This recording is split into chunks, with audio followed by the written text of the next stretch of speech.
Vous allez passer le C1 et vous voulez vous préparer à l'épreuve de compréhension écrite? Vous avez cliqué sur la bonne vidéo. Lors de cette épreuve, vous allez lire un document de 1500 à 2000 mots et répondre à un questionnaire composé d'une dizaine de questions. Vous serez évalué sur 3 niveaux de compréhension. La compréhension globale, par exemple, identifier la finalité du texte.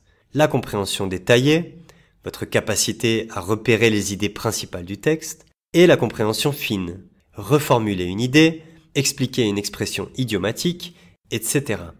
Vous devrez donc être capable de saisir rapidement l'essentiel d'un texte, synthétiser une information, repérer des indices contextuels et décoder l'implicite.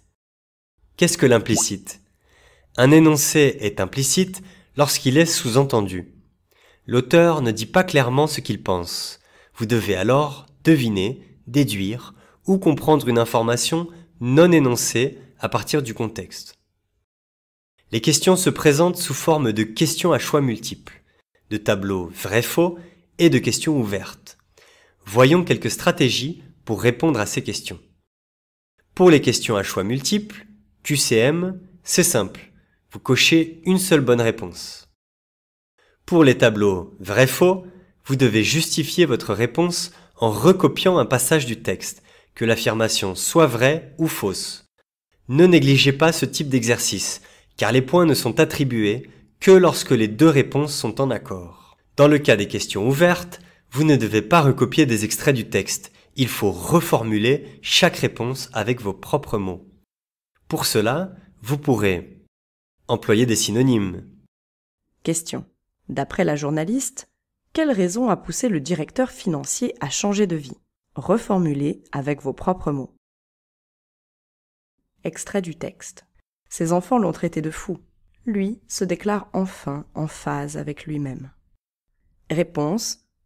Il voulait être enfin en accord avec lui-même. Nominaliser un verbe. Question. Qu'est-ce que le proviseur d'un lycée cherchait à démontrer à ses élèves? Extrait du texte. Chaque vendredi, il s'envole vers les plus beaux sommets d'Europe. Il s'offre les meilleurs guides, gravit les montagnes, s'épanouit. Lequel des deux assouvit le mieux sa passion? Réponse. Réussir sa vie professionnelle permet l'assouvissement de ses passions, alors que transformer sa passion en carrière peut difficilement fonctionner. Passer de la voix active à la voix passive, et vice-versa. Question. Pour quelle raison la fondatrice du magazine Changer Tout a-t-elle modifié le nom de son journal? Extrait du texte.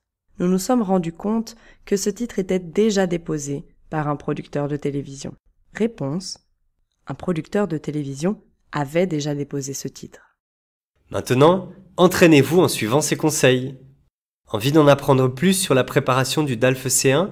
Regardez les autres vidéos de notre série et à bientôt!